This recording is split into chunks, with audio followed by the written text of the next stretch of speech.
I feel nauseous, believe me. Never had a lot of shit come easy. Had to work hard, struggle just to be me. Had to rise up just so they could see me.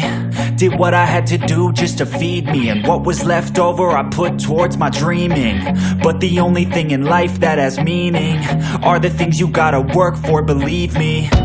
Take into your hands a plan, your own hands can land your own brand. And damn, I feel like no one takes accountability. They want the credibility, convincingly unwilling to put in the fucking hours it takes to get some power. Don't be fucking sour, take a cold shower. Scream until you're louder, work until you're prouder. And fuck all the doubters, they're just fucking downers. I swear to God they all let me down.